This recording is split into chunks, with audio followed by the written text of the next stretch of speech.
back here, people will remind him outside. Some time zone. Thank you very much. And it's almost hammer time for Marv Levy and Bill Parcells. We'll hear from the two coaches coming up.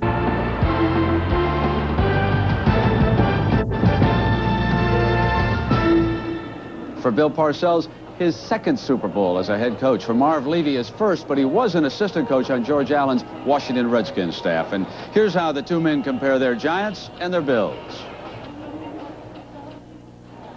I think I'd start with special teams. I think we have a fairly good return game. I think we have some pretty good coverage guys on our teams. We have an excellent punter. We have strong kick coverage teams, and we stress it very much. We have a variety of receivers that Jim Kelly can go to. I think our offensive line has been a strength, and I think we have improved as the year has gone on defensively. I'd like to have a little more explosiveness offensively. We don't have a lot of depth at the receiver position. I wish we were a little stronger along the defensive front in terms of size and heft. I would like to have a little more pressure on the quarterback than we've been able to muster throughout the course of the year. They're skilled people offensively. They spread you well. They can throw it to almost anyone, and they have an excellent runner. Their defense combined with their strong running game has given them a tremendous possession time advantage, we think, over the year, particularly in the playoffs since they've come into it. That they've had some difficulty with people in the running game from time to time. I wish I could say we found some, and we don't. We don't think, listen, there's the fellow we have to go after, or we're going to run left or right or something like that. We don't see him. That's why the Giants lead the National League in defense right now.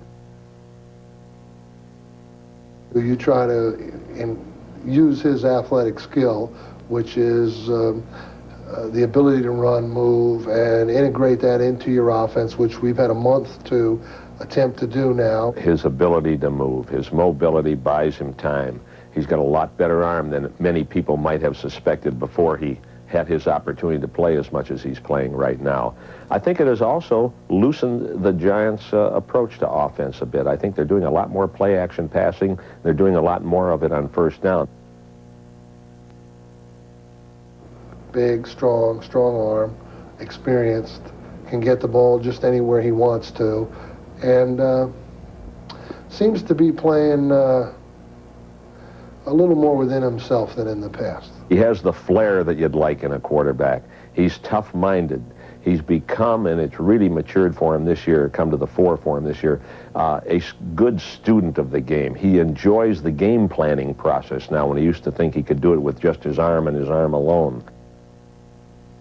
Only one franchise accomplished this, and it was the Raiders out of Oakland and later Los Angeles. But what's interesting is the last time it occurred was right here on this field. So the Giants will be attempting to duplicate what the Raiders did against Washington, because they were beaten by Buffalo in a regular season game 17-13. And Al Michaels, I wonder if that'll give the Giants a little more incentive today. You know, I think it's worth reviewing that game, Brent, but before we do, consider the scenario going in. It took place on Saturday, December 15th. It was a nationally televised and much anticipated game, but it was a much more important game for the Bills. Both the Bills and the Giants were 11-2, but the Giants had already clinched not only a playoff berth, but the NFC East.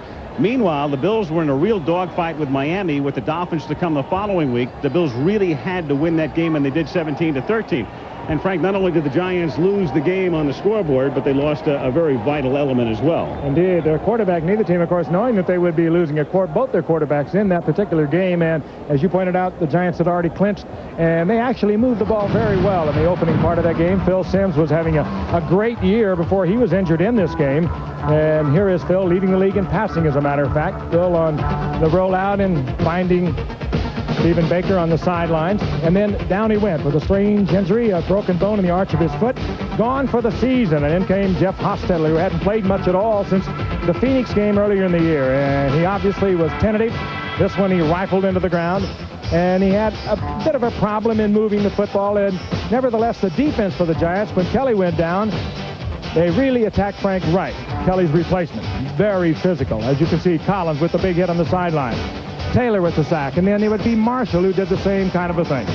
So the Giants played consistently defensively, and as we well know, Hostetler began to grow in the job, and he's grown in the job, and he might be the best quarterback for this particular game. Well, Dan, talking about the similar scenarios, the Bills also lost their quarterback, but a whole other story. Sims watches this one in street clothes, but Kelly is back, and then some. And I don't think that's what people thought when we first saw it. It looked like it was going to be Jim Kelly that was going to be out for a long time, but it was good news for the Buffalo Bills. And when you look back to that game, yeah, they needed the game because of home field and all that, but this was a chance for Buffalo to play one of the NFC bad boys, one of the NFC bullies. And of course, Jim Kelly knew it, and he had his club going like he always has them, going early and strong. This might be their strongest play, the crossing pattern to Andre Reed. One of the Giant mistakes last time was the fact that they missed a lot of tackles. And it just doesn't have to be deep. They can work that pattern short. You'll see it could go long, but here just as effectively, it's good for about 5 yards. Even in short yardage, even on the goal line, it's still the shotgun formation, and the series pays off. Andre Reed gets the early touchdown. The Giants gave up 2 touchdowns on Buffalo's first 2 possessions, and the game settled because of the loss of Jim Kelly. When you need help, though, why not turn to the MVP defensively in the National Football League, Bruce Smith? Look at the way he knifes down the line of scrimmage.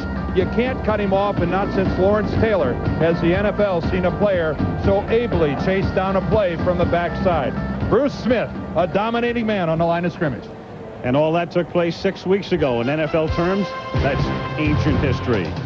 Super Bowl 25 from Tampa. The pregame show continues. That'll help us. You think the Devils are mint condition? Completely. You gave us a try, now hit subscribe. Be sure to YouTube responsibly and hit that like button if you like what you see, because there's plenty of content to come.